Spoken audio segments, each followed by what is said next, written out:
제가 이제 강의를 좀 하다가 이 규모나 이런 데 이제 안 올리고 그래서 제가 일단 사회를 보면서 이사님과 대화를 나누는 방식으로 진행을 하고 제가 이제 몇 가지 이제 중요한 질문을 좀 제가 뽑아왔습니다. 그걸 하고 또 궁금하신 거, 프로에서 궁금하신 거 이렇게 또 질문을 받고하는 그런 식으로 진행을 해볼겁니다. 먼저 우리가 여기가 있는 곳이 뭐 대전 분들은 잘 아시겠지만 대전의 문화일번지 대흥동이지 않습니까? 바로 길 건너 그 성신당이 있고 바로 옆에 이제 대흥동 성당이 있습니다. 성신당이 처음에 이제 대전역에서 노점으로 시작을 했다가 지금 저기 왕생백화점이니까 거기가 지금 은행 자리죠. 한일은행 아니 저기 다비치네. 네, 다비치 안경원 그쪽에 잠깐 있다가 1970년도에 창업자께서 여기 바로 여기 헤이프티크로 오셨거든요. 근데 이제 아마 위치를 보셔서 아시겠지만 지금은 여기가 번화가입니다만 옛날에는 여기에 아무것도 없었거든요. 그래서 이제 어떻게 이 자리에 1970년대에 와서 오늘날까지 있게 됐는지 여기까지 대흥동의 틀을 잡게 된 그런 배경 이런 부분에 대해서 한번 여쭤볼게요. 네, 그래서 이제 제일 처음에 여기에 그럼 요거 하나 보여주시면 좋겠다. 저희 이제 태용쌤 혹시 뭐 흥남부두 이야기는 하실 거 아니에요? 흥남부두 얘기를 대흥동 문제 얘기하고. 그래서 여기 이제 이따가 한번 성신당에 보시겠지만. 아버님이 처음에 이제 대전역에 도착을 했어요. 피난민으로 이제 오셔가지고 대전역에 오셨을 때는 아무것도 없이 가족들하고 왔을 때 이제 굉장히 독실한 천주교 신자셨거든요. 그래서 여기 대흥동 성당에 가서 신부님한테 이야기를 하니까 신부님이 밀가루 2포대를 이렇게 주셨어요. 그래서 그걸 가지고 이제 미군 원조 밀가루죠. 그걸 가지고 이제 대전역 앞 그 TMO 지금은 TMO 자리인데 거기에서 이제 천막을 치고 찐빵을 이제 시작하게 됐고 그때부터 이제 아버님 근데 이제 그 흥남부두 마지막 그 배를 타고 오실 때는 정말 죽을 것을 다 이제 각오를 하고 왔기 때문에 살아서 가게 된다면 내가 가난한 사람을 위해서 평생을 바치겠다고 이렇게 기도를 하고 그러고 오셔서 사실 그때도 굉장히 당신들이 어렵고 이랬지만 대전역 앞에는 가난하고 배고픈 사람들이 많이 있었죠. 전쟁 직후니까. 그때부터 찐빵을 나누기 시작을 했고 그 나눈 그 삶이 이제 61년 동안 하루도 거르지 않았어요. 그리고 있던 중에 이제 이 자리로 오게 된 이유는 성당의 종소리를 듣고 이렇게 자식들도 그렇고 당신도 그렇고 신앙생활을 하면서 빵장수를 하겠다 이제 그 생각으로 오셨는데 그때는 성당하고 은행 외에는 여기 아무 상권이 이렇게 조성되지 않았을 때 오셨는데 그리고 나서 지금은 이제 원도심으로서는 이제 중앙이 되는 그런 자리가 된 거죠. 그때 여기 자리에 오실 때 주변에 이웃에서 되게 말이 많았어요. 그래서 이제 거의 이제 미쳤다겠죠. 왜냐면 대전역에서 이따 가실 그 도청 사이가 메인 스트리트고 그 안에 빵집들이 다 돼 있고 여기는 완전히 아무것도 없는 상태니까 왜냐면 뭐 자금력이 있는 것도 아니고 이러는데도 여기에 이제 상권이 아닌 곳에 이제 오니까 다들 이제 뭐 성당 열심히 다니니까 그냥 교회에 미쳐서 저러나 보다 이제 이렇게 생각을 하시죠. 그때 이제 어른께서 이제 종소리 들으면서 네. 교회 성당 종소리 들으면서 하면 신앙생활을 지킬 거다 하셨는데 그 종소리가 지금도 울립니까? 네, 그래서 지금 되게 이제 아파트나 이런 데 있는 성당이나 이런 데는 민원이 있기 때문에 진짜 올라가서 종을 친다거나 이런 거를 지금은 못하고 있죠. 그러니까 전국에 몇 안 되는 성당 중에 하나인데 여기는 여러분들 옛날에 그 노트담의 꼭주 보신 것처럼 지금 그런 종직이 할아버지가 계세요. 어릴 때 고아로 오셔서 성당에서 살기 시작해서 지금까지 살고 계시면서 그 이제 삼종 그 종을 치려고 새벽부터 거기를 꼭대기까지 종각까지 올라가서 종을 지금도 치고 그분이 부득이해서 못 칠 경우에는 종소리가 다를 정도로 그거는 이제 근데 그 치시는 모습 영상을 저기 계신 분이 한번 담아서 찍은 적이 있어요. 근데 저도 그렇게 치는지는 몰랐어요. 종소리만 듣다가 치시는 모습을 보면 이거 한 번 칠 때 그분께서 온 힘을 다해서 이렇게 사력을 다해서 치는 모습이 그분한테는 기조가 되고 우리 대흥동 주변의 사람들한테는 그게 이제 배꼽시계처럼 돼서 아 밥 먹을 시간 됐나 보다 이렇게 생각하는 거죠. 그러니까 이게 보통 이제 이게 민원의 대상이 되는데 다른 곳은 이거는 이제 사람들이 살기 전부터 이미 지고 있었기 때문에 오히려 이제 그 주민들이 이제 종소리에 맞추는 그런 상황이 된 거죠. 그래서 보니까 대흥동 성당이 예전에는 그러니까 여기가 전쟁 직후에 이제 성당이 지어졌잖아요. 저희가 내후년이 되면 대흥동 성당이 100주년을 맞이하거든요. 그래서 그때 시절에서 봤을 때는 이 도시만의 제일 높은 데가 성당 종각이었어요. 지금은 이제 다른 빌딩에 이제 묻혀서 있지만 그때부터 종을 쳤기 때문에 그 종소리로 인해서 주민들이 뭐 민원을 한다거나 이러니까요. 어떻게 보면 도시 안에서의 어떤 영신적인 그 역할을 하는 것이 저 종소리가 되는 거죠. 이제 이사님께서 이제 결혼을 하신 게 79년? 82년. 82년. 그러니까 이제 그 전에는 고전 상황은 이제 정확하게는 직접은 보시는 네, 들어서. 네. 근데 이제 82년도에 이제 결혼을 하시고 이쪽으로 오신 다음에 그 당시 성격이 대흥동의 상황이 어땠는지. 그러니까 그동안에는 워낙에 대전에 빵집이 그 도청하고 대전역 사이에 유달리 어느 전국보다 빵집이 많았었어요. 근데 리스트를 그걸 좀 한번 뭐 아시아제가 뭐 오복당, 태극당, 경일제가 거북당 뭐 이렇게 해서 이 안에 정말 많이 있었어요. 메인스트리트 안에. 근데 거기가 거의 다 고등학생들이 가서 연애도 하고 빵 먹고 이런 거 옛날에 그런 빵집이었는데 여기 빵집은 그렇게 영업이 잘 되거나 이렇게 하지 않았는데도 아버님이 고등학생이 교복 입고 여기 못 오는 빵집으로 유명해요. 오히려 그래서 여기 왔다가 그 뭐지? 네, 봉봉제가. 봉봉제가는 또 그 이유예요. 그래서 봉봉제가도 있었죠. 그래서 이제 여기에 이제 남학생이랑 학생들이 빵 먹으러 오면 입장 거절당하고 이래서 그런 아픈 쓰라린 추억들이 많이 있으세요. 근데 그 이유가 뭐죠? 학생들이 아무래도 그 공부해야 될 나이에 빵 먹고 이러면서 연애하고 뭐 이런 근데 그때는 학교에서 그게 못 가게 했죠. 못 가게 했죠. 연애 장소가 되면 안 되니까 이제 그런 것들이 오히려 여기는 빵집이 그러다 보니까 어른들이 오잖아요. 그래서 약혼 장소, 약혼식 장소 이런 거 있죠. 그리고 그때는 이제 냉방 완비라는 거 항상 써 있는 거 아셔요? 젊은 분들 되게 모르잖아요. 은행하고 제과점이 항상 냉방 완비됐잖아요. 그래서 더울 때 거기 가서 에어컨 쐬고 뭐 빙수 먹고 이렇게 하는 역할 그리고 이제 그런 약혼식 이런 거를 거기서 많이 했었어요. 저 식당이 제가 결혼하기 전에 그렇게 유명하지 않았어요. 그런데 제가 결혼하기 직전쯤에 처음 제가 친구가 저한테 빵을 선물을 해서 사왔어요. 저희 집에 놀러 오는데 근데 그게 갖고 왔던 것이 너무 맛있어서 세상에 이렇게 맛있는 빵이 있나 하고 먹었는데 그게 지금 튀김소보로였어요. 그러니까 이게 아무것도 아닌 거였는데 어떻게 보면 안고속으로 뻐떡빵이 주력이었을 그 당시에 빵집의 형태로서 그것을 튀긴 거예요. 근데 이 튀긴다는 것은 아무리 몸에 나쁘다고 그래도 그 유혹을 우리가 거절할 수가 없잖아요. 근데 제가 그걸 처음 먹었을 때 이렇게 고소하고 맛있고 달콤한 빵이 있나, 이게 어느 집이야 하고 보니까 성심당이에요. 저는 그때까지 제가 성심당을 몰랐거든요. 이 메인스트리트에 있는 빵집만 다녀서. 근데 이제 이것이 점점 사람들한테 관심을 갖게 된 게 이 튀김소보로 하나를 하게 되면서 많은 사람들이 그때부터 줄을 사서 이제 3개씩밖에 안 팔고, 그때도 그렇게 해서 길 바깥에 줄을 쓰고 쪽지에다 이렇게 써서 3개씩 팔고 이렇게 했는데, 이제 그분이 나중에 저의 남편이 된 거죠. 그 예전에 그 수요 미식회에 그 성심당 튀김소보로 방이 나왔습니다. 그때 그 가수 이현우가 튀김소보를 맡아가지고 튀김소보를 소개를 했어요. 그때 뭐라고 했냐면 제 빵사가 이렇게 하다가 잘못해가지고 기름에 빠뜨렸다는 거예요.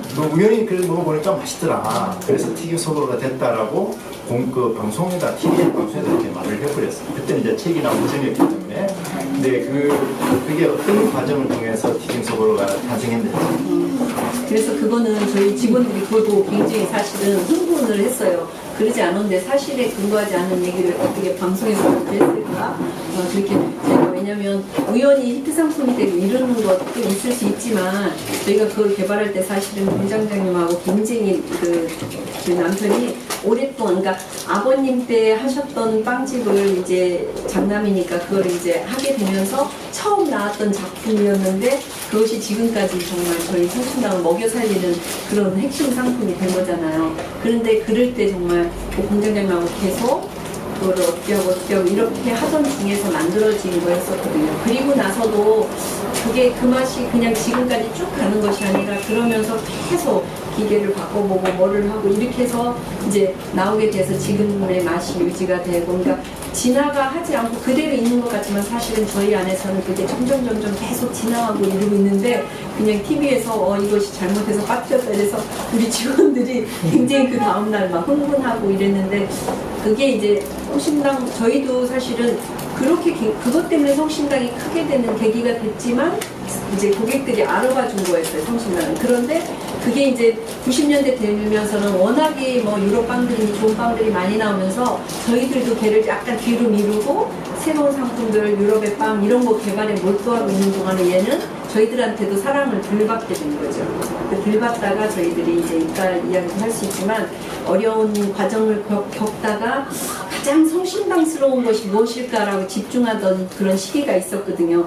그런 시기에 그럼 성심당의 빵은 어때야 되는가 이런 고민을 하던 중에, 성심당의 빵은 외국의 고급스러운 빵도 아니고 잘 나가는 어느 호텔의 빵도 아닌 정말 성심당스러운 대전스러운 빵이어야 하는데라고 하고, 다시 우리 빵들을 하나하나 다시 보기 시작했을 때 저쪽에서 그냥 한쟁반 차지하고 있던 튀김소보로가 우리에게 튀김소보로가 있었지 하고 다시 걔한테 사랑의 시선을 바라보면서 이렇게 했을 때 이런 빵이 참 있었죠 하고 고객들도 다시 또 사랑하게 되고, 그것이 순식간에 성심당이 그러니까 다시 한번 튀김소보로가 크게 히트치게 되고, 그러면서 대전역으로 이어지고 이러면서 전국의 빵으로 이렇게 나가게 됐어요. 저도 이제 처음에 첫날부터 줄을 섰대요. 이렇게 튀김소보로가 1980년 5월 22일 날 탄생을 한 첫날부터 사람들이 줄을 섰다는 거예요. 그래서 저는 처음 이해가 안 됐어요. 그게 가능한가? 어떻게 새로운 나온 빵이 첫날부터 줄을 설 수 있는가? 그래서 이제 제가 막 여쭤봤어요, 사장님한테. 어떻게 그게 가능하냐? 그랬더니 사장님이 이제 그때 상황을 말씀해 주시는데 이제 이해가 되는 거죠. 왜냐하면 그때가 우리나라가 불량식품이 엄청 심할 때, 제가 79년도 그때 초등학교 4학년 때 번데기를 너무 좋아해가지고 먹다가 그때 번데기 먹고 대한민국에서 한 10명이 죽어요. 그런 사건이 있었어요. 식중독 때문에. 그래서 제가 그때 그 못 먹어가지고 어머니 몰래 다니다가 들키고 그랬던 기억이 있거든요. 그만큼 우리나라의 음식에 대해서 지금 우리가 중국 음식까지 바로바로 하잖아요. 그때 되게 그럴 때였는데, 그때 이제 공장장님하고 그 튀김소보로를 개발한 다음에 기름에 튀겨야 되니까 이 기름에 대한 불신이 너무 강한 거예요. 이게 언제적 기름을 쓰는지도 모르고 사람들이. 그래서 이제 사장님께서는 오히려 그 손님들에게 투명하게 그 기름 프라이어를 바깥으로 끄집어내요. 그러니까 어떤 기름으로, 좋은 기름으로 어떻게 튀기는지를 보여주신 거예요. 근데 그게 이제 본의 아니게 마케팅이 된 거예요. 그걸 사람들이 보니까 너무 맑은 기름에 또 이렇게 하얀 반죽이 들어가서 노릇노릇 익어가는 걸 직접 보잖아요. 냄새 나죠. 소리 들리죠. 그러니까 사람들이 그 기다리면서 왕창 서가고 뒤에 있는 사람이 난리가 나고 심지어는 싸우고. 끄댕이 잡고 뭐 왜냐면 줄을 너무 오래 쓰다 보니까 한 끼만 먹으려고 했던 사람이 다리 아프니까 나오는 거를 다 사가는 거죠 이제. 그리고 뒤에는 이제 다음 내 차례 했는데 이 사람이 다 사가니까 또 한참을 기다려야 되는 일이니까 이제 3개씩 이렇게 하게 된 거고, 지금 생각하면 아무것도 아닌 튀긴 빵이지만 그때는 빵을 만드는 걸 보여주는 데가 없었거든요. 근데 그게 바로 유리창에 바로 문 앞에서 그 자리에서 튀기고 이렇게 하다 보니까 이것의 신선도, 그 다음에 뜨겁죠, 고소하죠, 바삭하죠, 달콤하죠. 이 빵이 사람이 먹고 싶어하는 그 미식의 요소들을 그때 그걸 다 갖추고 있었던 거죠. 그러다 보니까 순식간에 그게 이제 힘을 치게 됩니다. 그래서 그 전통이 대전 역사에 가보시면 그 배치가 그대로 되어 있습니다. 그 이제 매장에서 바로 볼 수 있게끔 직원들도 그 전통이 그대로 지금 그 공간으로 표현이 되어 있죠. 그리고 이제 여기 또 대흥동이니까 또 이렇게 대흥동하고 또 성심당하고 뗄래야 뗄 수 없는데 그 중에 이제 또 많은 사람들이 또 관심을 가졌던 에피소드가 87년도 또 여름이지 않습니까?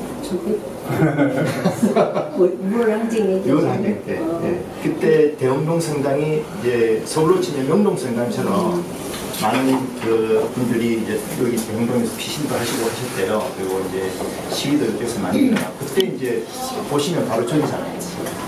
그러니까 그 상황에서 어떤 그때 이제 어떠셨는지 좀. 그래서 전 사실은요, 이제 그때는 결혼하고 나서 어떻게 보면 막 애기도 키우고 막 이런 과정이었기 때문에 특히 그거는 굉장히 정치적으로 미묘한 거라서 저한테 제가 걱정하고 이럴까봐 남편이 이야기를 그때는 안 했어요. 나중에서야 제가 알게 됐거든요. 그게 뭐냐면 이제 막 그때 모든 것이 막 데모하고 계속 이러니까 데모하면 빵 만들어 놨다가 샷다 내리고 계속 이런 일들이 된 거죠. 여기뿐만이 아니라 서울도 마찬가지겠지만, 근데 이제 빵은 오더메이드가 아니라 레디메이드잖아요. 먼저 만들어 놔야 되는데 오늘 갑자기 데모를 하면 빵을 못 팔고 다시 내리고. 근데 이제 아버님 때부터 그날 파는 빵에 남은 거는 항상 이제 어려운 사람한테 줬던 것을 이제 저희들이 계속 했었잖아요. 그러니까 그날 남은 빵이 예를 들어 영업을 못하고 거의 다 남더라도 그 빵을 누군가에게 주고 이렇게 하던 중에 학생들도 밥을 못 먹고 계속 데모하고 전경들도 계속 그렇게 하고 있잖아요. 그러니까 저희는 이 파도 저 파도 아니지만 먹을 음식이니까 배고픈 사람들한테 빵을 나누어 준 거죠. 근데 그런 중에 이제 이쪽 정부 측에서는 학생들한테 빵을 줬다고 이제 그거 자체가 이제 엮을 수 있는 굉장히 중요한 괘씸죄가 되고, 그 자세한 얘기는 아예 말씀해 주시면 좋을 것 같아요. 굉장히 근데 말은 지금 웃으면서 하지만 그때는 그거 자체가 엄청난 죄에 들어간 거니까. 네, 매우 심각한 상황까지 갔었죠. 성심당이 문 닫을 정도까지 갔었어요. 그때 대표님이 이제 어떻게 하셨냐면, 그냥 이렇게 나눠준 게 아니고, 그냥 나눠주면 바로 들키니까, 그 직원들 유니폼을 다 갈아입혀서, 사복을 입혀서, 그 다음에 이제 세트를 쌌대요. 그 세트도 이제 빵하고, 그 다음에 그때는 철판을 많이 쏘잖아요. 그때가 막 랩이 나왔어요. 유니랩으로 이렇게 얼굴을 쓸 수 있는. 그 랩까지 해서 이렇게 세트로 이렇게 나눠준 거죠. 물론 정경도 나눠줬는데, 근데 그게 이제 소문이 나면서 누구 집이냐 이렇게 이제 성신당에서도 이제 입을 딱 닫고 우리 그런 적 없다. 오리발 내밀다가 이제 그 지금으로 치면 이제 국정원인 것 같아요. 이제 그쪽 보안사 쪽이겠죠. 그쪽에서 이제 찔러보는 거죠. 이제 어떻게 찔러봤냐면, 저희 아들이 대학생인데 며칠 전에 데모를 하다가 빵을 먹어서 너무 고맙다고 그러면서 이제 고마워서 인사를 좀 드리고 싶다 한 거예요. 그러니까 그거를 이제 직원이 받고 그러냐고, 그러니까 고맙다고 하니까 고맙다고 인사를 받은 거죠. 그 전화를 갖고 이제 덮친 거죠. 그래서 이제 그 건장한 남자 2명이 대표님을 팔짱 끼고 바로 이제 경찰서로 가서 취조를 하는데 별로 이제 나올 게 없지 않습니까? 뭐 트집을 잡아야 되는데 이 빵 나눠준 거 갖고 트집이 안 되니까 그때는 이제 시청에 위생과를 동원을 했습니다. 위생과를 동원해서 이제 여기 있는 거 잼 같은 거 다 들고 가가지고 그게 이제 조작을 하는 거죠. 그 실험 결과를 조작을 해서 여기에 나와서는 안 될 균이 나왔다. 그래서 그때 그 책에는 제가 적어놨는데 이제 영업 정제는 기본이고 불금도 어마어마하게 맞아요. 더 이상 제기하기 어려울 정도의 어떤 죄를 뒤집어 씌워서 성신당을 이제 검찰에 넘긴 거죠. 검찰에 이제 기소를 해달라고 넘겼는데 그 기소가 될 즈음에 이제 임기구가 일어나서 그게 이제 어떤 거 오히려 이제 그때 검사가 그쪽 그 기소했던 쪽 보안사 쪽 경찰을 불러가지고 야단을 쳤다는 말도 안 되는 이런 거가 있잖아요. 그러면서 보니까 경찰도 이렇게 빵을 나눠줬잖아요. 그래서 오히려 경찰에서 표창장을 나옵니다. 네, 그때가 성신당이 이제 몇 번 고비가 있었는데 그때 어떻게 보면 이제 그 공권력에 의해서 한번 성신당이 문을 닫아야 될 뻔한 적이 있었습니다. 그리고 참 저희가 또 이 얘기를 또 안 드릴 수 없는 이사님 오셨으니까 이사님 오셔서 그 당시에 이제 80년대 초중반에 대전 업계는 물론이고 이제 성동국에서 마이다스 손이라고 하는 그런 별명을 얻으셨더라고요. 마케팅의 마이다스 손. 그 얘기 좀. 저게 이제 대부분이 그 시대에는 그 안주인은 카운터를 보고 이제 돈을 계산하고 이제 이런 일을 하고 되게 남자는 빵 기술을 배워서 빵을 만들고 이제 이랬죠. 근데 저희 같은 경우에는 이제 대표님은 공대 출신이고 저는 미대 출신이고 이랬는데 결혼하기 전부터 대표님은 자기 부인은 돈 만지는 일은 안 했으면 좋겠다라고 이렇게 생각을 했어요. 근데 그 시대는 사실은 현금 그냥 다 눈먼 돈이죠. 세금을 하나도 신고 안 해도 되는 다 눈먼 돈이잖아요. 왜냐하면 뭐 카운터 등록기를 제대로 찍는 데거나 카드가 있거나 이런 게 하나도 없을 때죠. 그냥 현금만 계속 받고 이렇게 하는데 그러니까 카운터를 다른 사람한테 맡긴다는 것은 그냥 금고 통째로를 다른 사람한테 그냥 맡기는 거죠. 거기서 카운터에서 돈을 얼마를 빼도 알 수 있는 근거가 하나도 없는 때죠. 근데 그때부터 돈을 다른 사람한테 맡기기 시작했고 물론 이제 그래서 뭔가 부정한 일이 있을 수도 있겠지만 끝까지 신뢰하고 그렇게 했었어요. 그러니까 어른들이 볼 땐 굉장히 불안한 거죠. 돈을 다른 사람한테 맡겼다는 거, 가족이 아닌. 왜냐하면 주인이 못 보면 뭐 이모래거나 삼촌이라도 되게 카운터를 보고 이런 시점이었는데 근데 이제 그렇게 하다 보니까 반대로 안주인이나 바깥주인이 빵집에서 헤어나오지를 못하는 거예요. 그러니까 빵밖에 못 보는 거죠. 전혀 바뀔 걸 못 보고. 근데 저희는 반대로 전통을 지키지 않기 때문에 오히려 밖에서 빵을 보고 다른 집 빵집도 보고 외국의 빵집도 볼 수 있었고 근데 그거를 대부분이 이제 여자가 카운터를 보면 남자만 외부를 돌게 되잖아요. 근데 저희는 둘이 항상 같이 다녔기 때문에 무슨 뭐를 투자를 한다거나 매장을 고친다거나 무슨 제품을 개발한다거나 했을 때 의견이 항상 같아야만이 그것을 했었거든요. 그렇게 하면서 점점 저는 제가 가지고 있는 재능을 더 매장에 쏟아넣게 됐고 근데 이제 아까 이제 선생님은 마이다스의 손이라 근데 제가 뭐 원래 막 장사 저희 친정은 상업하는 분이 한 분도 안 계셨기 때문에 사실은 장사나 이런 쪽에 DNA가 전혀 없는데 이제 서비스업에 제가 시집을 가서 보니까 그 애절한 마음 있죠. 그러니까 빵을 많이 팔고 싶은 게 아니라 오시는 분 한 분에 대한 막 애정이 굉장히 막 애인 바라보듯이 하는 그런 애절한 마음들이 이렇게 생기기 시작하는 거예요.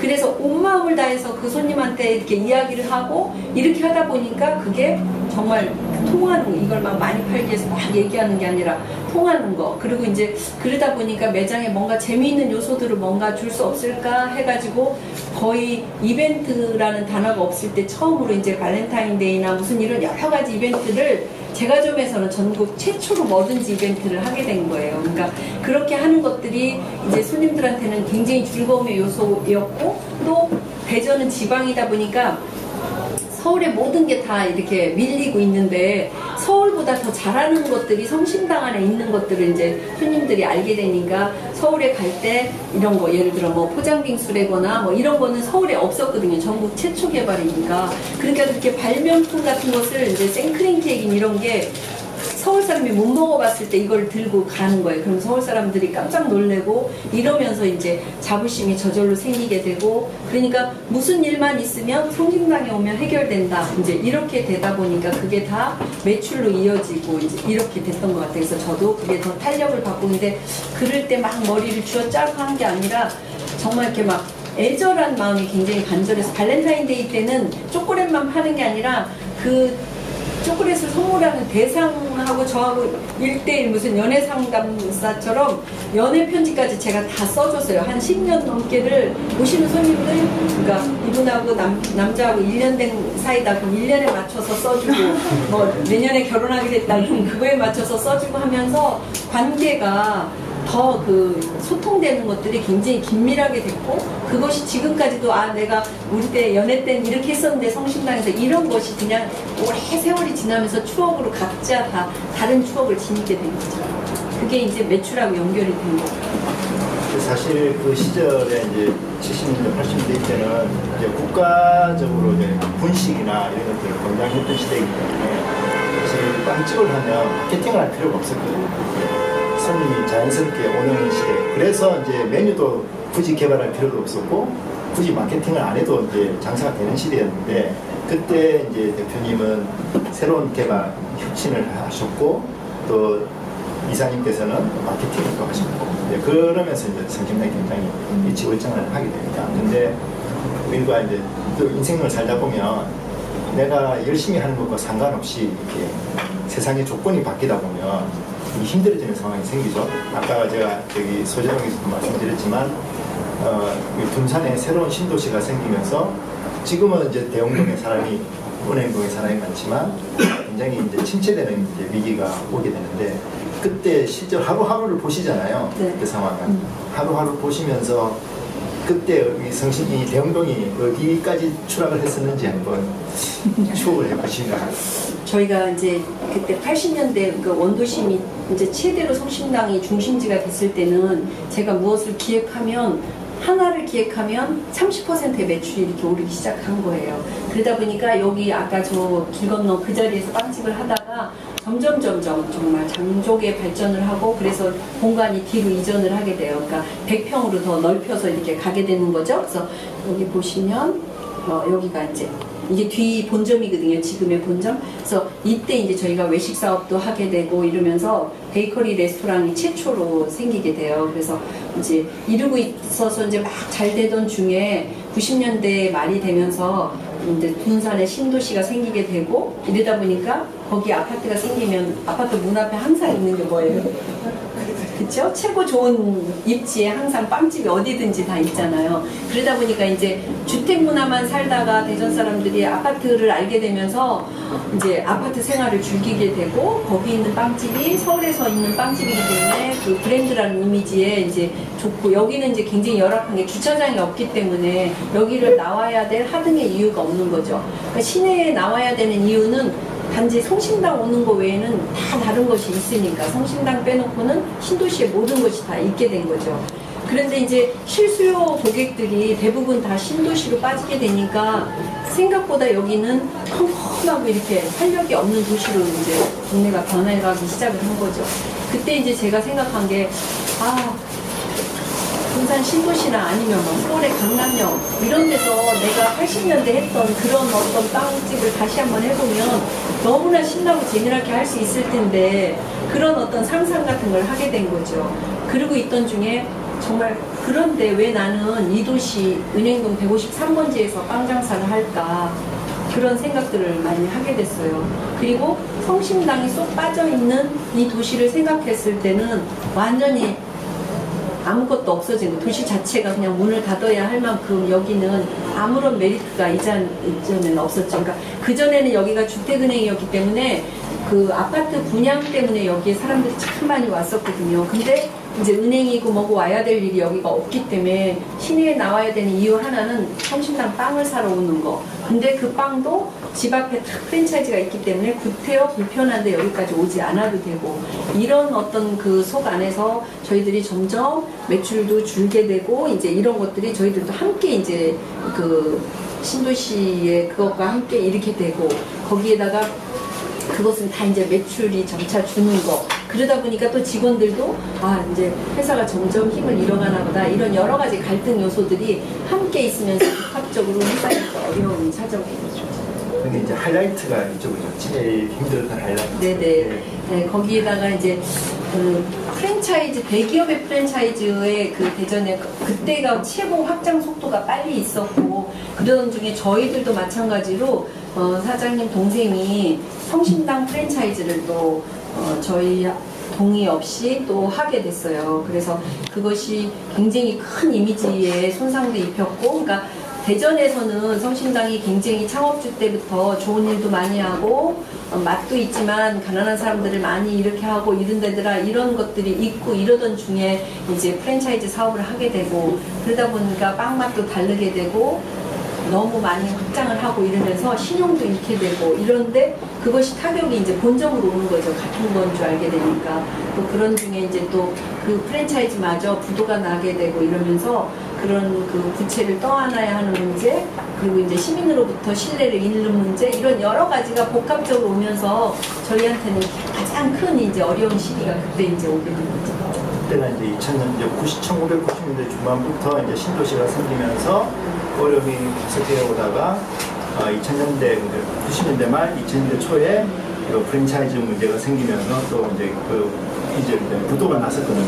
부도를 다 떠안고 그러다가 이제 결정타가 이제 2005년도 1월 20일. 네, 날짜까지 저희보다 더 잘하죠.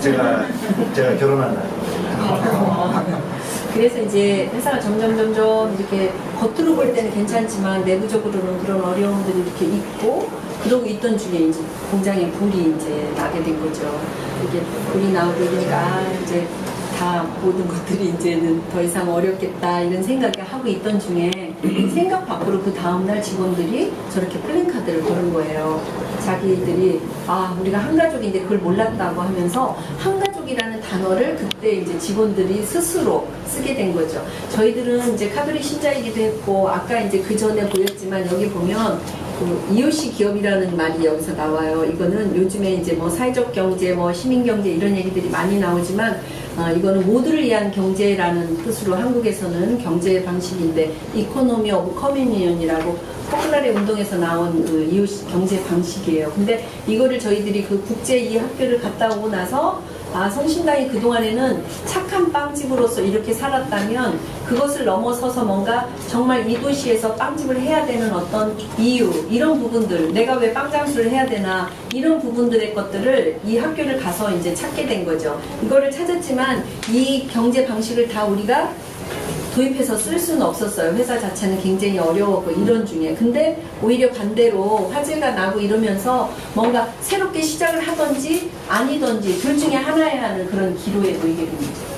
그러니까 제가 되게 궁금했습니다. 이제 불이 났는데 그냥 불이 난 정도가 아니고 공장이 전소가 됐기 때문에 그리고 회사가 어렵다는 걸 직원들도 다 알고 있었거든요. 그러면 상식적으로는 이제 자기 살 길을 찾아야 되잖아요. 근데 왜 직원들이 아까 보여드린 것처럼 직접 나서서 복구를 했을까?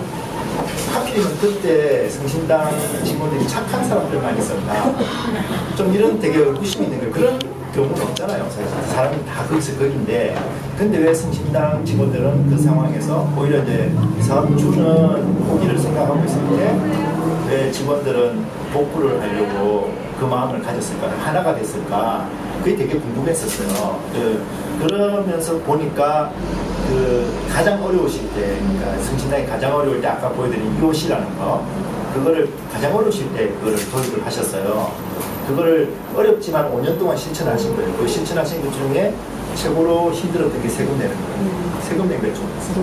그래서 1999년도에 이제 저희가 EOC 그 학회에 가서 그걸 듣고 났을 때 거기서 이제 핵심 EOC 경제가 그런데 뭐냐 이렇게 이제 물어보시다면 그냥 단 한 줄로 이야기하면 EOC는 돈을 버는 방식부터 시작해서 쓰는 방식까지 올바르게 써야 되는 거예요. 그리고 일하는 직원들과의 관계에 있어서도 친교를 이루는 사랑의 관계가 이루어져야 되고 또 제일 중요한 것은 인간 중심의 경제여야 하는 거예요. 그러니까 무조건 어떻게든지 해서 막 벌어갖고 이것이 내 돈이고 이런 것이 아닌 개념인 거죠. 어느 과정에서부터. 근데 사실 그게 말은 쉬운데 그것이 자기 기업체에서 한다는 것은 쉬운 일이 아니죠. 그럼 올바르게 벌으려면 쓸 때도 올바르게 쓰려면 기업주로서 해야 되는 게 세금을 정확하게 내야 되는 거잖아요.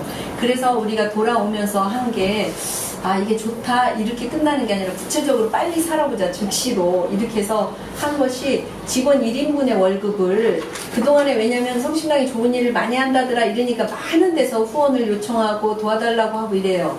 그러면 그게 뭐 체면도 있고 너 잘한다 잘한다 하니까 더 잘해야 되니까 또 하기도 하고 이런 것들이 꾸준하게 이제 이루어졌죠. 아버님 때부터 이렇게 이루어졌지만 그렇게 말고 이웃이 정신을 지닌 자발적인 가난을 한번 살아보자 해서 그거는 따로 가난한 사람의 몫으로 직원 1인분의 월급을 떼어서 그거는 이제 그 로마에 있는 이웃이 본부에 이제 보내게 시작을 했어요. 근데 그렇게 시작을 하고 2001년도에 이제 진짜 투명 경영을 우리는 하겠다라고 이제 법인을 만들었는데 막상 그렇게 하고 나니까 그동안에도 저희들이 세금을 그래도 대부분 다른 데보다 정직하게 내고 굉장히 그런 편이었어요. 그리고 직원들과의 관계에서도 제과점에서는 굉장히 모범적인 그런 사례에 들어가고 이랬지만 그래도 그걸 좀 더 구체화시키는 작업.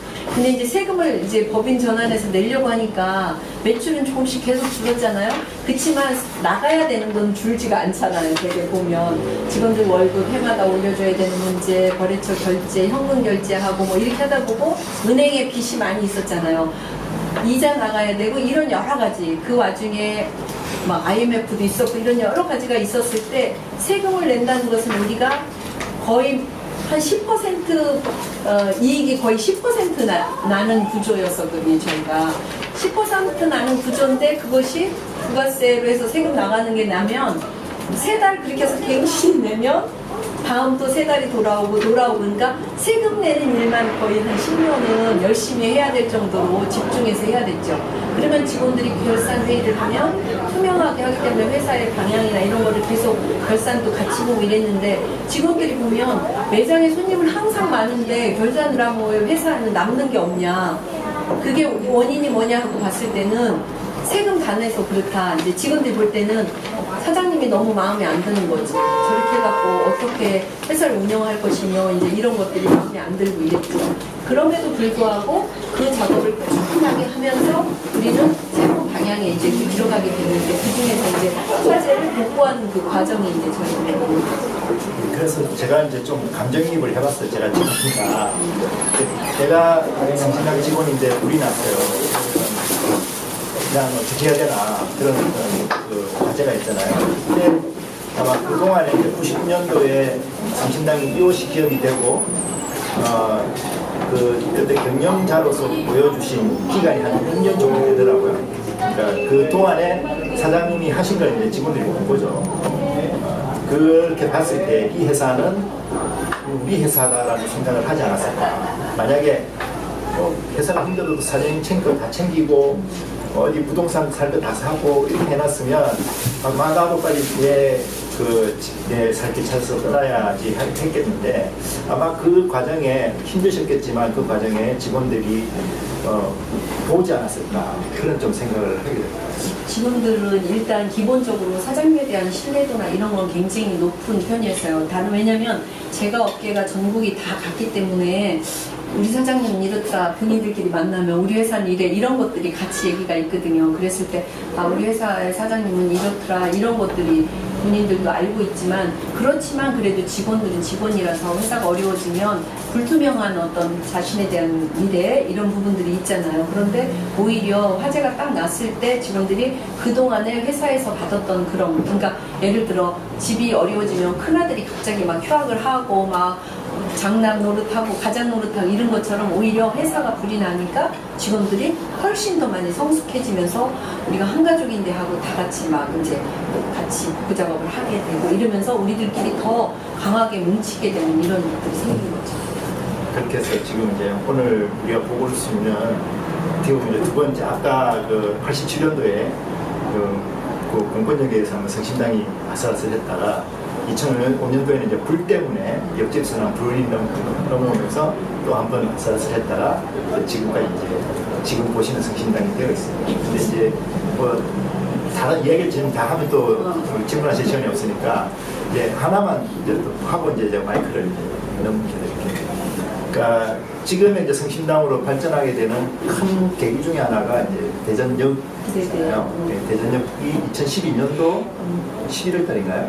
그때 그때 들어가게 됐는데 그 되게 의미 있게 되게 감동을 받으셨던 걸 저는 들었습니다. 그래서 저희가 대전역에 들어가게 된 그 계기가 물론 공정하게 뭐 입찰도 하고 이런 것도 있었지만 시장님께서 어느 회의 때 그런 말씀을 하셨다고 해요. 대전에 일부러 빵 사러 외부에서 오는데 왜 대전의 대표 빵집이 아닌 다른 빵집이나 황남빵이나 왜 부산 어묵 같은 다른 도시의 상품들이 여기 있느냐 이렇게 지나가는 말로 한번 그러셨나 봐요. 그러다 보니까 아 그것도 맞는 이야기 같고 이제 이러다 보니까 저희들한테 입찰 제안도 들어오게 돼서 저희가 이제 거기 들어가게 된 거죠. 근데 이제 들어갔을 때는 저희들이 사실은 이제 어려움은 어느 정도 극복된 이제 상태죠. 화제하고 나서 이렇게 올라가 있는 상태였지만 오픈했을 때 저희들이 굉장히 감동적이었던 게 이게 뭐 아 대전역에 막 줄 서고 사람들이 많이 산대더라 이런 건 전 국민이 지금 다 알고 있지만 더 중요한 거는 밀가루 두포대로 시작해서 피난민의 그 어떤 뜨내기로 대전에 와서 지금은 대전을 대표하는 브랜드로 대전역 앞에 나가 있는 거가 저희들 그러니까 저희 부부한테는 엄청나게 큰 의미를 가져오고 감사도 하고 기적과 같은 일이었었어요 그게. 근데 이제 그걸 딱 만들어 놓고 나서 튀김 소보루가 잘 될 거라고는 생각을 했지만 아침부터 누가 그렇게 기름진 튀김 소보루를 먹겠냐 이래서 뭐 아침에는 모닝 세트를 막 다 개발을 해서 딱 놨어요. 근데 오픈날 이게 오픈날 사진이거든요. 오픈날 아침 7시가 됐는데 튀김 소보루를 사려고 손님들이 저렇게 줄을 쓴 거예요. 저러면서 이제 점점 대전역이 이제 전국의 브랜드로 빵봉투가 나가기 시작을 한 거죠. 참고로 이게 대전 역점이 일종의 이제 성신당의 성장 동력이 돼줘가지고 빚을 다 갚으셨다고. 참고로 그때 동생분이 이제 부도나면서 짜놨던 빚이 50억이 이자만 1년에 갚아야 되는 한 3억 정도 갚아야 되는 상황입니다. 저희가 사실은 부동산을 투자한다거나 이런 게 없이 모든 돈을 벌면 다 회사에서 모든 것들이 다 소모될 수 있는 그런 시스템이거든요. 그러니까 개인적으로 재산이나 이런 걸 하나도 갖고 있지 않은데 50억이라는 돈을 보고 짓눌리지도 않는 성격이에요. 저희 자체가. 그렇다고 해서 500억을 자산으로 가지고 있다고 해도 그거에 대해서 그렇게 또 기뻐하거나 또 이러지도 않는 성격들을 저희들이 가지고 있죠. 그런데 그건 아마 아버님 때부터 내려왔던 어떤 신앙적인 그 기반이 있었기 때문에 돈을 많이 모아야 된다라는 생각도 하지 않았지만 또 부채를 가진 거에 대해서 큰 죄책감이나 이런 것도 없었어요. 부담도. 그렇지만 이제 기쁜 거 하나는 아들한테 성심당이라는 이 어려운 업무를 물려주는 것도 힘든데 왜냐면 저희들이 정말 온 일생을 다 여기다 온 힘을 기울이고 있는데도 또 아들이 이걸 하면서 아 빚을 유산으로 받는 거 그것이 조금 안타까웠는데 그거 자체를 갖게 된 것이 아들한테 야 너 너무 축하한다 빚이 없어졌다는 것은 너가 축하할 일이기 때문에 우리가 그때 잠깐 와인 먹으면서 축하한다고 이제 아들을 이제 이렇게는 했었죠. 근데 대전역이 주는 의미는 정말 우리한테는 그동안에 굉장히 어려웠지만 확신을 가지고 했던 세금이나 직원과의 관계나 이 모든 그 과정의 모든 것들이 선물로 돌아오는 것이 대전역을 통해서 돌아온 게 아닌가 이런 생각을 하는 거죠. 또 이제 시민들이 좀 이제 성신당에서 감정을 받은 여러 가지 감동을 받은 여러 가지 포인트 중에 하나가 지금 포장마차에 좀 감동을 많이 받으셔서 여기 성신당 앞에 유독 포장마차가 많지 않습니까? 거기 앞에 가면 그 성신당에서 본점에 성신당에서 바깥으로 수도꼭지를 내놓은 곳이 있습니다. 그게 벌써 한 30년 넘었죠. 그 동안에 포장마차들을 물 쓰라고 일부러 그렇게 내놓으신 거였거든요. 그래서 저는 이제 항상 대전에 이제 누가 지인들이 가면 성신당 어떻게 찾아가냐 그러면 포장마차 많은 데로 한번 가봐라. 그러면 거기 있다 이렇게 얘기하는데 저는 항상 여기 골목을 지나다니면 좀 굉장히 좀 따뜻해져요. 이렇게 우리가 살아도 되는데 왜 이렇게 상대방을 이렇게 못살게 굴고 그렇게 해야 되나? 저기 앞에 보면 37년 된 그 아주머니 이모네 떡볶이 거기도 지금 2대 경영하고 있습니다. 며느리가 와서 2대 경영하고 있습니다. 저희들이 1년에 한 번 문을 닫고서 이제 한가족 캠프를 가거든요.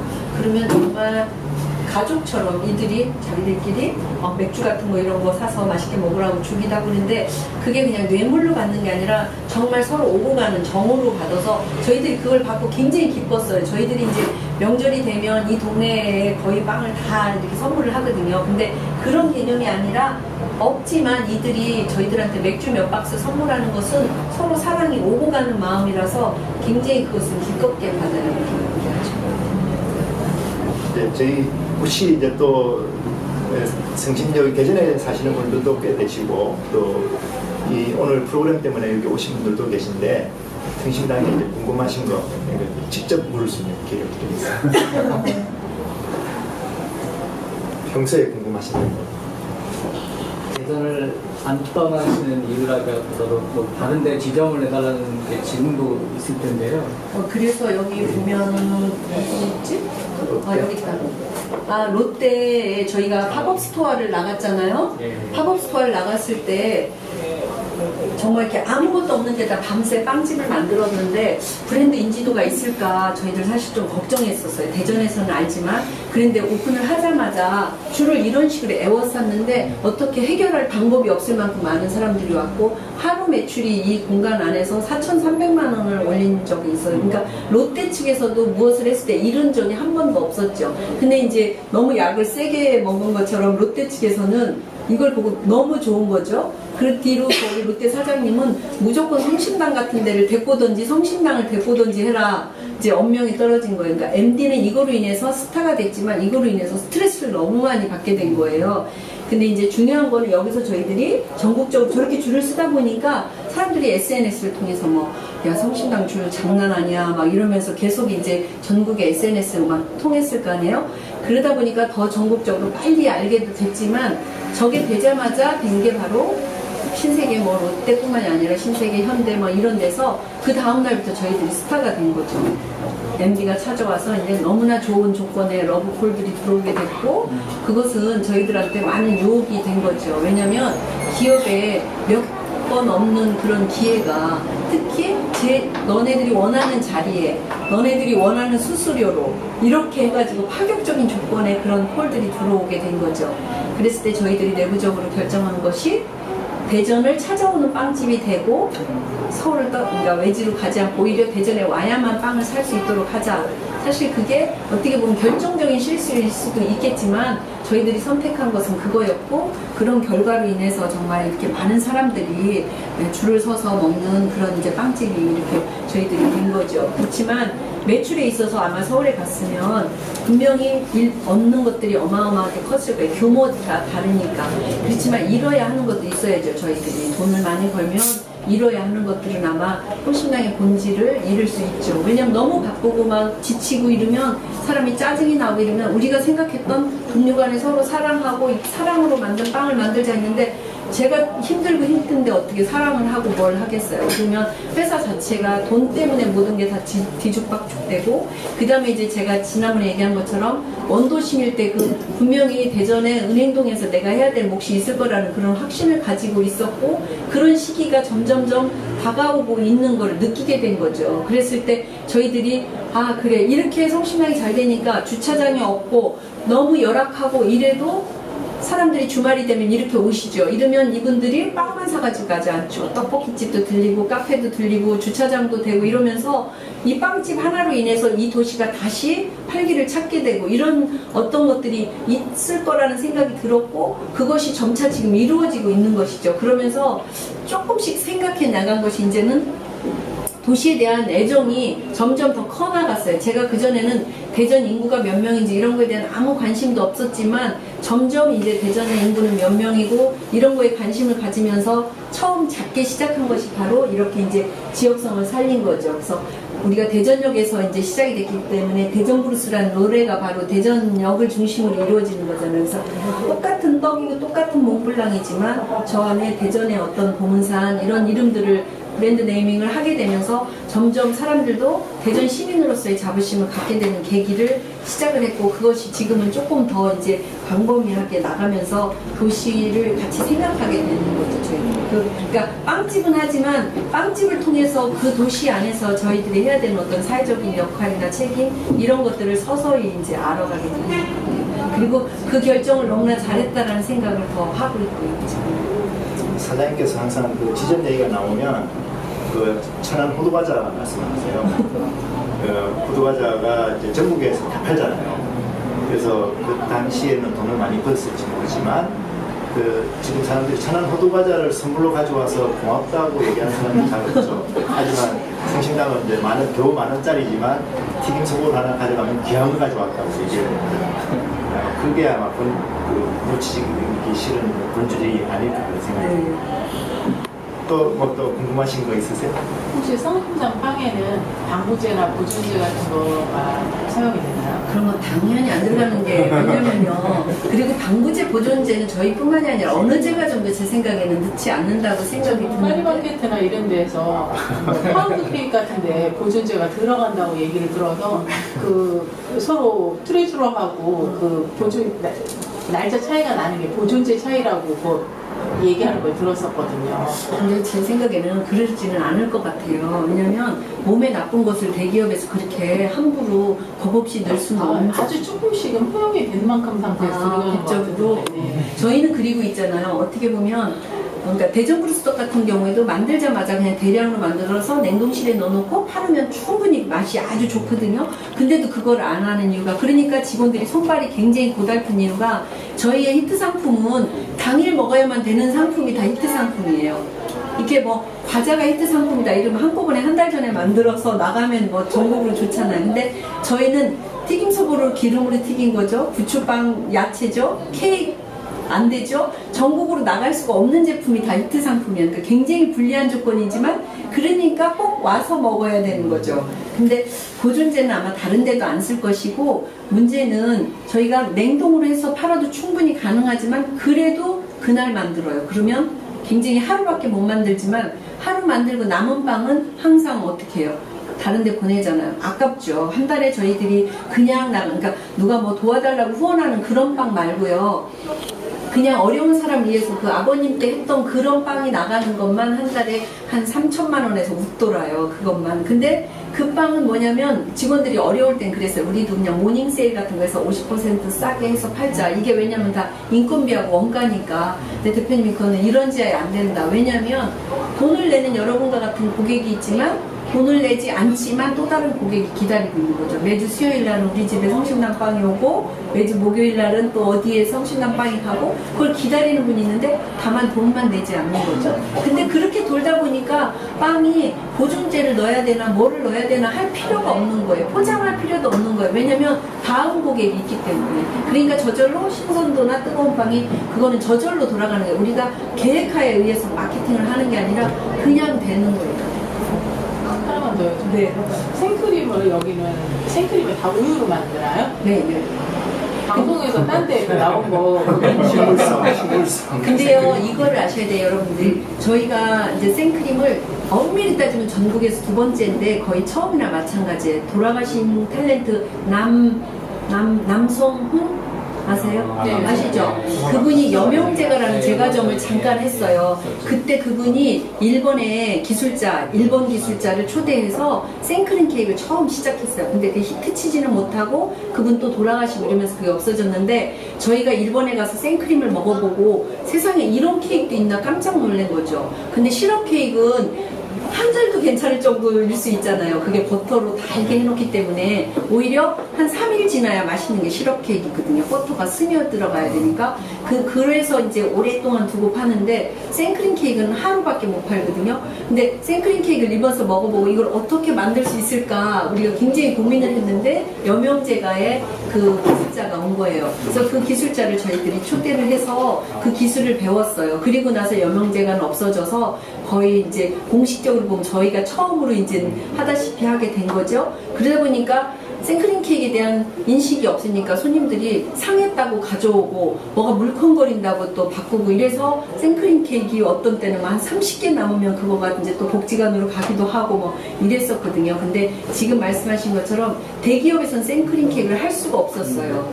왜냐면 유통이 안 되니까. 그러니까 무너지잖아요, 이게. 그래서 대기업에서 만든 것이 바로 식물성 생크림을 만든 거예요.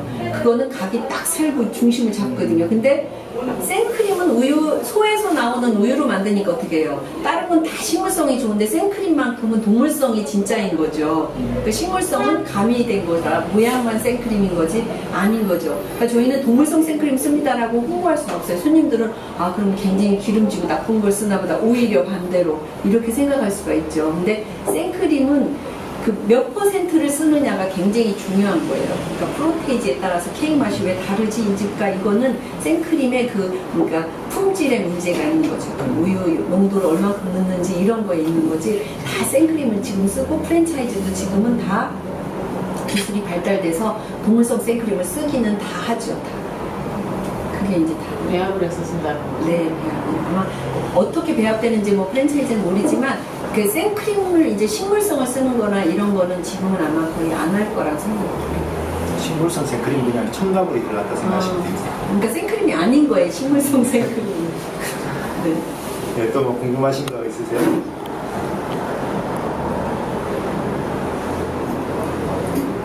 그러면 그 성심당에 빵이 하루에 한 400종 정도 구워지거든요. 근데 이제 예를 들어서 이제 처음 가시는 분은 성심당 빵을 어떻게 즐겨야 될지 좀 막막할 수도 있을 것 같아요. 그래서 성심당 빵을 좀 즐기는 방법. 왜냐면 딱 들어가면 손님이 이제 오늘 토요일이라 많을 거 아니에요. 그러면 무슨 빵을 사야 될지도 모르면 처음 오신 분들은 무조건 아무리 저희가 볼 때는 맛있는 빵이 더 많은데 무조건 티소 코너로 가서 티소를 한 박스를 사시려고 그래요. 근데 한 박스 사면 질려서 사실은 다 못 드셔서 티소 맛없다 소리 하시니까 한 박스 사시지 말고 한 개, 그 다음에 부추빵 한 개 꼭 사셔서 그거 2개는 꼭 드셔보시고요. 그 다음에 그거 외에 빵들이 좋은 게 정말 많거든요. 그러면 시식해놓은 빵들이 많이 있어요. 아무나 다 드실 수 있도록. 그 중에서 이제 요즘에 잘 나가는 빵은 카카오 순정이라고 있어요. 근데 왜냐면 그거는 초콜릿이 다 벨기에산 초콜릿이라 먹을수록 돈을 버는 빵이 바로 카카오 순정이에요. 그거는 초콜릿 함량이나 품질이 너무나 좋아서. 그런 거 말고 뭐 시오빵, 시오크라상이라고 있거든요. 그런 거는 다른 빵집에서 아마 맛보지 못하는, 그러니까 소금을 이용하고 양질의 버터를 이용한 크로상이에요. 시오크라상이라고. 그런 거 좋고. 뭐 좋아요? 네? 무슨 빵? 저는 순정 좋아해요. 카카오 순정? 뭐 좋아해? 저는 생생 샌드위치. 생생 샌드위치? 가서 저는 이래요. 무슨 빵이 맛있어요? 그러면은 그냥 눈 감고 아무거나 다 드세요. 정말 저희가 먹어보고 자랑이 아니라 먹어보면 최고의 빵은 저희가 아니죠. 왜냐하면 레시피도 있고 너무나 훌륭한 셰프들이 많이 있습니다. 그렇지만 성심당 빵의 맛의 비결이 뭡니까? 인터뷰하면 대표님이 하시는 말씀이 있어요. 서로 사랑하는 사람끼리 만든 빵이 맛이 없겠냐. 레시피가 뭐가 중요하냐는 거죠. 요즘 세상에 아무것도 아니죠. 그렇지만 서로 깔깔대고 웃고 이렇게 하면서 좋아하는 사람들끼리 만든 빵이 맛이 없을 수가 없겠죠. 그래서 그냥 눈 감고 드시면 아무 빵이나 다 맛있고 맛없는 건 글쎄요, 제가 다시 바꿔드리겠다는 거예요. 근데 이제 부티크에 가면 시그니처가 있어요. 부티크는 순수롤이 굉장히 좋은 생크림을 가지고 만들기 때문에 순수롤이 굉장히 많이 나가고, 아까 드셨던 순수 마들렌 이런 것들은 저희들한테 굉장히 많이 나가는 상품이고요. 그 다음에 저쪽에 가시면 저는 뭐 보름달도 맛있고 대전 브루스떡도 강추하고 싶고, 성심당하고 부티크 말고 옆에 옛맛 솜씨라고 있어요. 성심당 옛맛 솜씨라고 따로 옆에. 근데 거기는 70년대에 약간 다방 분위기로 해서 음악도 옛날 60년대 노래 나오고 전통과자 전문점이에요. 거기 가시면 쑥떡 안빵도 굉장히 좋아요. 안꽃빵 안에 쑥하고 찹쌀이 이렇게 들어가 있고, 대전 브루스떡 그런 거도 강추하고 싶고, 옛맛 솜씨도 가보시고 여기도 가시고 이렇게 가시면 더 이렇게 좀 재미나게 보실 수 있어요.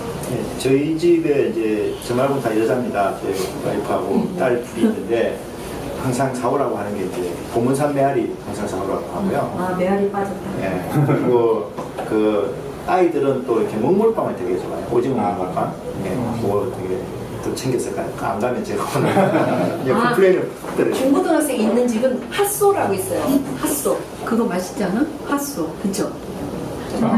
소세지 들어가서 핫소 브레드 소세지 들어가는데 그거 참 주먹밥. 네, 저 주먹밥 고로케는 제가 볼 땐 대한민국에서 단연코 고로케가 사실 야채 고로케는 단연코 제가 보내드리고 싶은 거예요. 주먹밥하고 핫소 이렇게는 젊은이들 좋아해서, 주먹밥은 주먹밥 하면 그냥 밥으로 생각하잖아요. 그거를 튀겼어요. 김치 넣고 튀기고 고기 넣고 튀겼는데 중고등학생들 학원 갈 때 엄마들은 아예 냉동실에 넣어놓고 그거 밥 대신 하나씩 정말 잘 먹는다는 얘기 많이 해요. 주먹밥. 아, 참. 그 튀김 선물로가 미완성인 거는 아시나요? 본래 원본으로 가자, 본래 이제 계획대로였으면 그게 카카오 순정처럼 이 초코가 이렇게 발라져야 되는데 그게 왜 미완성이 됐죠? 아, 그게 왜냐면 이제 튀긴 다음에 그 다음에 초콜릿 코팅을 하기로 다 얘기가 된 거예요. 시나리오가 그렇게 됐는데 그렇게 되기 전에 손님들이 사가기를 시작을 해서 그거를 묻힐 새조차가 없는 거지. 근데 아마 그거 묻혔으면 다 알아서 아마 물을 그래서 아마 못 먹었을 것 같아요. 그렇죠? 그 대체로 나온 게 카카오순정. 그건 아닌데 카카오 순정 정말 초콜릿 되게 보면 못 먹잖아요. 근데 그건 초콜릿이 워낙 좋은 초콜릿이라 진짜 그건 권해드리고 싶고, 이름을 어떤 때 저희가 왜 이름을 카카오 순정이라고 하고 이제 이렇게 했냐면, 그런 메뉴를 질 때 저희들은 이런 생각을 어느 때부터 예를 들어 막 빵을 열심히 팔아서 빵을 성공할 때도 있잖아요. 또 저희들이 이제 성심당의 정체성을 막 찾아갈 때 가장 성심당스러운 게 뭐였을까, 이런 거에 이제 집중했던 시기가 있어요. 근데 빼먹은 거 하나 있다. 질문 중에 저희 제일 중요한 핵심일 수도 있는데, 저희 그 사훈이 모든 이가 다 좋게 여기는 일을 하도록 하십시오예요. 그래서 이제 저희들이 열심히도 하고 막 외국의 어떤 막 세미나 기술력 이런 걸 다 그동안에 정말 끝없이 열심히 했어요. 그런데 이제 화제가 나면서 다시 우리가 복구할 때에는 자신이 없는 거죠. 자신이 없고 회사 자금도 그만큼 안 되고 이러다 보니까 딱 정확한 컨셉을 잡지 않으면 안 되잖아요. 이렇게 됐다 저렇게 됐다 할 수가 없는 상황에, 그때 저희들이 집중했던 것이 가장 성심당스러울 때가 언제였는지, 그리고 창업주는 어떤 마음으로 성심당을 운영을 했는지 다시 그렇게 들어갔을 때가 이제 화제 났을 때였거든요. 그때 저희들이 했던 것이 바로 저 사원, 모든 이가 다 좋게. 그래서 모든 이가 도대체 누굴까? 고객은 왕이다라고 서비스업은 우리가 그냥 어릴 때부터 했지만, 모든 이는 남녀노소, 가난한 사람, 부자, 뭐 직원, 경영주 다 들어가는 거더라고요. 그래서 그때 이제 성심당의 패키지, 성심당의 빵 사이즈, 성심당의 빵 맛, 성심당의 인테리어, 이 모든 것이 모든 이 보편성을 지닌 그런 빵집의 인테리어, 그렇게 해서 나가기 시작을 한 거예요. 그래서 이따 가보시면 알겠지만 성심당에 가면 호텔에 들어간 것처럼 주눅 들지 않고, 또 부자가 가도 너무 초라하면 또 가기 싫잖아요, 부자들은. 근데 부자가 가도 무난하게 갈 수 있고, 가난한 사람이 갔을 때 주눅 들지 않고 따뜻한 그냥 가정, 자기 집에 온 것 같은 그런 인테리어, 이 모든 것을 저 사업, 여기 안 써있는 떨어져. 그러니까 모든 이가 좋아하는 그 보편성을 지니고서 저희들이 하게 된 거예요. 왜냐면 우리는 호텔이나 고급 외국의 빵집이 아닌 대전의 향토빵집이기 때문에 그 정체성을 가지고 만들어 나가면서 빵을 잡아나가기 시작을 했고, 그것이 바로 지금은 가장 성심당스러운 어떤 스타일로 자리를 잡았는데, 그것이 아마 여러분들이나 외부 사람들 그리고 대전 시민이 좋아하는 요인이, 저희들이 그 찾은 이유가 바로 저 모든 이 안에다가 다 담아서 이제 풀어나가기 시작한 거예요. 얼른 가서 이제 빵을 사야 돼요. 여기 보면 제가 아까 급하게 한 게, 아까 수환 씨가 응무실에서 가져온 거 뒤에, 왜냐면 이 김재훈 선생님이 그 도시 스토리텔링이라는 책을 쓰셨는데, 거기를 읽다 보니까 성심당 파트가 있더라고요. 그래서 제가 선생님한테 이거 외부에서 오시는 분들한테 이거를 한번 성심당이 왜 대전이라는 도시에 이르나 해서 이걸 좀 해드리면 어떨까 했더니 오케이 하셨어요. 그래서 저희가 그냥 소책자로 만들었는데, 이거는 도시에 관한 부분이거든요. 가져가셔서 보시면 왜 우리가 도시, 왜냐면 다 각자 도시에 속해 있으니까. 그리고 혹시 성심당 책을 팔려고 하는 건 아닌데, 혹시 궁금하다 이래서 그럴까 봐서 급하게 성심당 책 몇 권 갖다 놨는데, 만약에 필요하시면 그거는 구입하셔도 되고요. 네, 이 바쁘신데 또 시간 내서 성심당 얘기를 해주셔서 고맙고, 또 아시니까 또 물론 또 가서 또 드시고 싶으시죠? 네, 오늘 귀한 시간 내주신 김민희 이사님께 박수 부탁드립니다. 사실 때 혹시 막 줄 서 있고 그러면 시간 너무 지체되니까 아예 누구한테 얘기를 해놓을까? 계산을 좀. 저쪽으로 가야 되나요? 자유롭게. 따로.